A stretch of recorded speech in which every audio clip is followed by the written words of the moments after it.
Y bueno, ya es la última parte del video, ya es nada más la redacción, pero de otros textos. Vamos a ver ahora la redacción de otros textos. Como nosotros hemos podido ver, la redacción académica es bastante complicada porque implica muchos factores.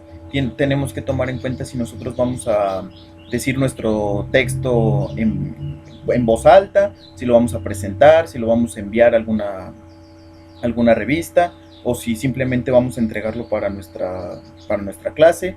Y es muy importante que nosotros tengamos en cuenta todo esto, pero vamos a ver la redacción de otro tipo de textos. Como nosotros hemos podido ver, pues los tipos de textos son muchísimos. Necesitaríamos a lo mejor hasta un curso para entender cómo funciona cada tipo de texto, pero pues por cuestiones temporales, pues por cuestiones de didáctica, no podemos verlos todos. Pero en esta ocasión vamos a ver dos grandes vertientes, ya no de los géneros académicos, sino de los géneros literarios. Nosotros vamos a ver primero el texto poético. El texto poético actualmente a lo mejor ya no es tan leído porque, pues, siendo honestos, la mayoría de las personas ya no leemos poesía como se leía antes.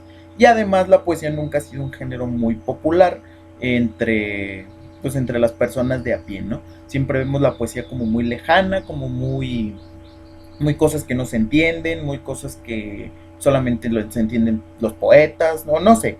Pero siempre hemos tenido como esta visión de la poesía como muy, ¿cómo decirlo? Como si estuviera en un pedestal. Pero pues muchos poetas se han encargado de quitar esa imagen y nos enseñan que puede haber poesía de las cosas mucho más simples y más mundanas. En lo particular, ese tipo de poesía a mí me gusta mucho. Si alguno está interesado, a lo mejor podría leerse a José Emilio Pacheco. Es un gran poeta y es un gran poeta de las cuestiones de la cotidianidad, de lo que vemos todos los días, de las personas que están en la calle, de los parques públicos, de la ciudad, de todo esto. Es la verdad una poesía muy digerible y es muy conmovedora también al leerla. Esto también es muy importante, ¿por qué? ¿Por qué lo menciono? ¿Por qué lo traigo a colación?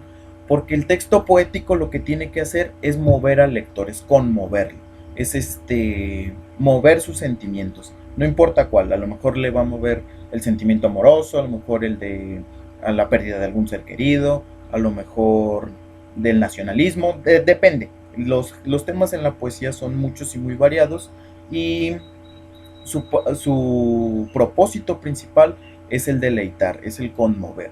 Eso es lo que vamos a ver del texto poético.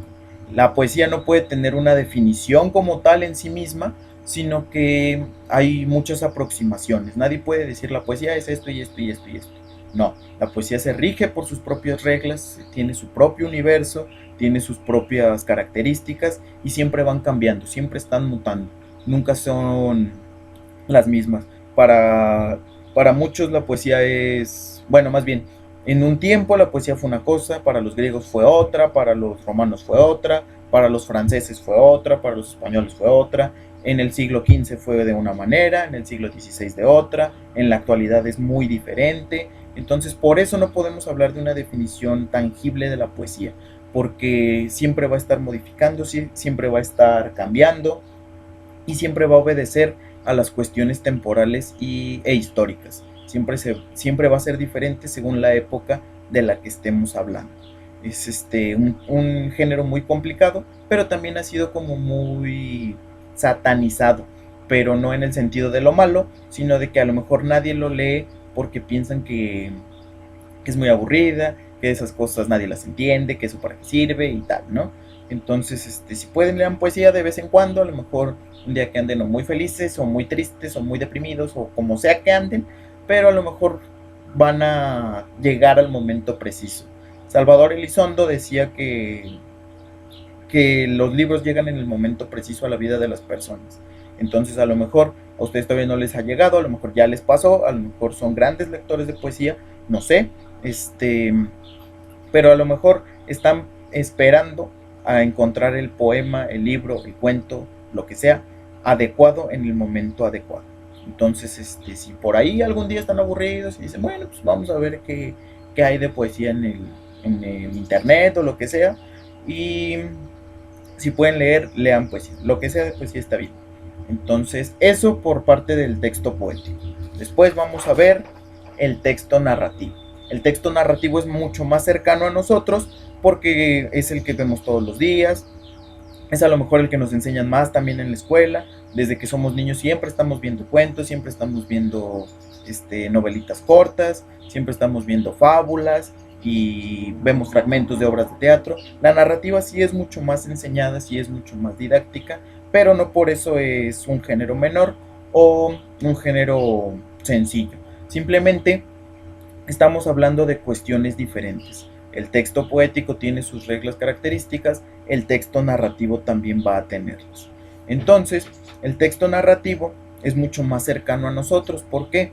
Porque estamos en contacto con él siempre. De hecho, la mayoría de las cosas que leemos siempre son narrativas. Es más raro que leamos a lo mejor dramaturgia o ¿cómo se llama? O poesía también, como ya habíamos dicho, sino que siempre estamos leyendo a lo mejor novela. Ya ni siquiera cuento leemos tanto, o sea, somos una sociedad que consume mucho novelas. Entonces, eh, esto al respecto del género narrativo. Pero también es muy importante el cómo se van a contar las cosas. ¿Por qué? Porque después de 20, 30 siglos de que la gente ha contado cosas, ya los temas se han agotado. Ya siempre estamos leyendo los mismos temas, las mismas historias, las mismas situaciones. Y es normal porque es lo que hay, ¿no? De hecho, no me acuerdo, creo que es García Márquez el que dice que solamente hay 12 historias originales y de ahí todas son repeticiones de lo mismo. ¿Por qué es importante mencionar esto? Porque lo que va a importar, lo que va a ser característico es la forma en cómo se está contando esto. La pericia del narrador para mantenernos atentos, para mantenernos ahí a la expectativa, en el saber qué va a pasar, en el querer conocer más y sobre todo en el estar atrapado y seguir leyendo. Eso va a ser la característica que va a buscar más el narrador. El escritor de narrativa siempre tiene que estar pensando en su lector y sobre todo en que su lector no abandone la lectura. Entonces, esa es la parte de complicada al momento de escribir narrativa. Para que exista una narrativa, tenemos que tener 4 elementos principales. Tiempo, principalmente, porque pues si no, ¿dónde va a suceder en qué espacio va a suceder esto? El tiempo es muy importante porque sencillamente si no hay tiempo no hay narración.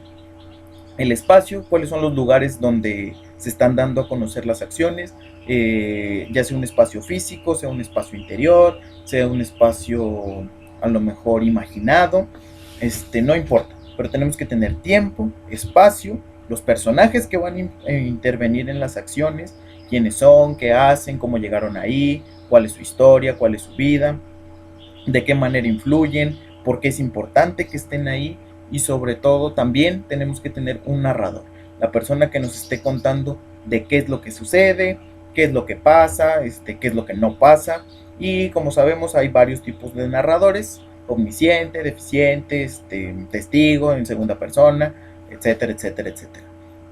Ahí en la presentación vienen especificados cada uno cómo los podemos identificar y cómo podemos ver su acción dentro del texto. Eso es alguna de las partes principales que conforman el texto narrativo.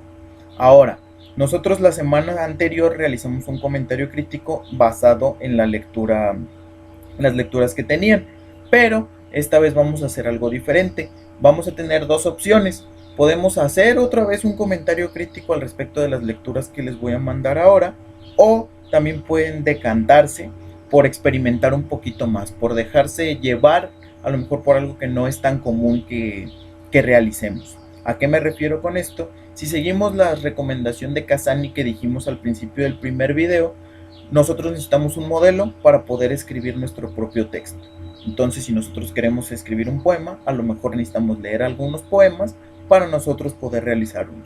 Entonces, yo les digo, esta es la opción. Ustedes pueden simplemente hacer un comentario crítico como el de la semana anterior o pueden escribir un cuento, un poema, una crónica, un fragmento de novela, qué sé yo. Eso va a quedar a consideración de cada quien. Ahí les dejo también unas nuevas lecturas. De hecho, aquí tengo dos. Este es uno, Javier Villaurrutia, Nostalgia de la muerte. Es un libro muy bonito, es un poco denso, porque sí la muerte la transfigura, la pone a dialogar, entonces sí es como bastante complicado de leer y aparte usa un lenguaje muy culto. La poesía de Villaurrutia es muy culta, pero también es muy lírica, es muy agradable de leer y si se lee en voz alta, mucho mejor. Entonces yo les dejo aquí los poemas de Villaurrutia, les voy a poner tres o cuatro nada más y ya ustedes decidirán si hacen un comentario crítico al respecto de Villaurrutia o si se quieren aventurar a escribir sus propios poemas. También está la opción de Jorge Ibargüengoitia, Estas ruinas que ves. Este libro es una joya, de mis favoritos. Estas ruinas que ves es divertidísimo. Toda la literatura en general de Jorge Ibargüengoitia es muy divertida. Entonces, si tienen oportunidad de leerla toda o cualquiera, ya sea Dos Crímenes, Los Pasos de López, Los Relámpagos de Agosto, Maten al León o Las Muertas no es tan divertido porque sí es de un tema medio escabroso, pero siempre la pericia precisamente de lo que ya hablábamos de Jorge Ibargüengoitia es mantenernos expectantes y siempre estar ahí siguiendo leyendo y siguiendo leyendo y siguiendo leyendo porque queremos saber qué es lo que sucede. Es muy divertido, es muy ameno y es bastante entretenido leer a Ibargüengoitia. Si tienen la oportunidad en estas vacaciones que vienen, aprovechen y lean a Ibargüengoitia. Igual, a lo mejor ustedes dicen, bueno, ya no quiero escribir yo un comentario crítico, voy a empezar a escribir un pedacito de una novela, un cuento, no sé, qué sé yo. Eso ya va a quedar a consideración de ustedes. Y bueno, pues eso ha sido todo por esta clase de hoy. Es nuestra tercera clase virtual y creo que no va a ser la última. Si vieron las noticias, esto de la contingencia se va a alargar un poquito. Entonces, pues veremos en lo posterior qué es lo que sucede, si vamos a seguir por aquí, si ya nos vamos a ver en clase presencial o qué. Pero pues por lo pronto, disfruten sus vacaciones, cuídense mucho, pásenla bien, no salgan porque ahorita está medio fea la cosa, pero pues nada, eso no quiere decir que no puedan pasarla bien. Entonces, bonitas vacaciones, cuídense mucho y espero verlos pronto. Nos vemos y gracias por ver el video.